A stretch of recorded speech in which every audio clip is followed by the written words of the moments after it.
For the final segment, I think I get to decide who stays for the rest of the show. It's a little like the game of chicken that LeBron James and Kyrie Irving and the Cavaliers have been playing all summer long.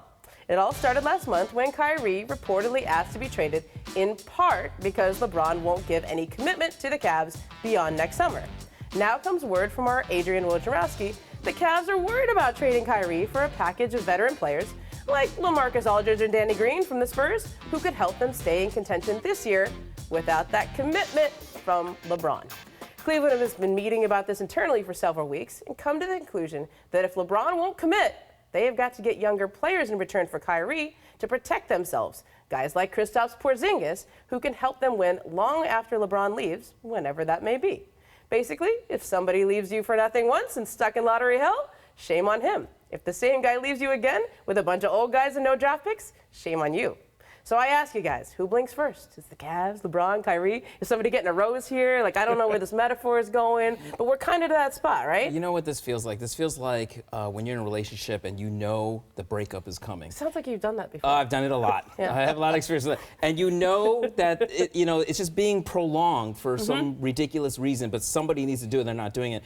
I credit the Cavs for really kind of looking ahead, saying we don't want to be the ones that are going to be burned again. We need to get something out of this and prepare for the future. The problem for Kyrie is Kyrie sees the whole painting on the wall, and he sees that he's going to be the last guy left in the house. Everybody else is going to be gone, and Kyrie doesn't want to be the last guy left in the house. Right. Like, he's been in Cleveland after LeBron, after the fall. He wants to be the man in his own house. He wants to dictate the terms. He wants to buy his own house and move into his new house. He doesn't want to be the guy left in the old house. The problem in a lot of ways, though, is that we have comps, right? So the comp now for a Kyrie trade is probably something like the Jimmy Butler trade, because this is a great young player with 2 years left on his deal, and he's not going to commit long-term anywhere, but you got to take a chance on that guy with 2 years left on his deal. Yeah. So Cleveland, in essence, is looking at that saying, okay, we want something better than the Jimmy Butler deal, and I don't see anything out there that's making us find that. And here's the thing. Remember with the decision back when, we kind of expected LeBron to stay. If he had gone to South Beach, it was going to be a surprise.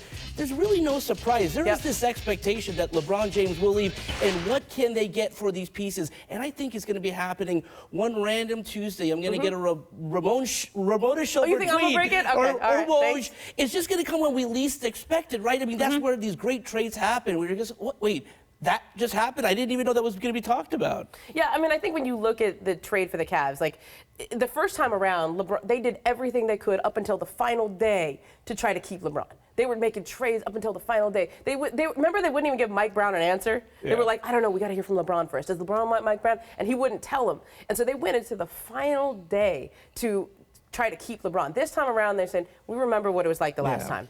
And we've got to take precautions. And if you won't commit long term, now I don't think anything Cleveland is going to say or do right now is going to force LeBron to commit long term. No. Look, what's the worst thing for the Cavs? If LeBron does leave, why not hold on to Kyrie Irving? I know Kyrie doesn't want to be there. Agreed. But he's under contract. Yeah. Now if Kyrie's going to just make a horrible stink next season, fine. But until then, you do not have to give away Kyrie Irving for anything. Arash, you were there when Kobe asked for a trade, right? Exactly. You were there during were you like in the parking lot with me, stalking him, wondering if he was going to show up? It wasn't my proudest moment, but I was going to make that example, that Shaq-Kobe kind of the dynamic where you basically said, just wait a year. I know you guys aren't on speaking terms maybe right now. I know you don't want to play with them, but this is your franchise. We want to build a team around you, and we really think that we can. So wait it out.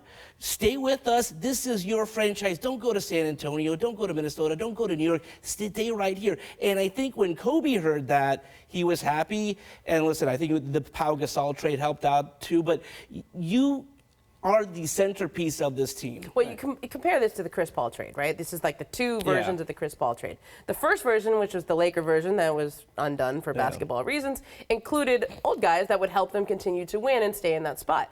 And the leadership there in New Orleans obviously had an incentive to do that because they still wanted to keep their jobs. There was a new ownership coming in. They wanted to keep their jobs. So, yeah, we like Pau Gasol. We like that trade. We like the Lamar Odom trade.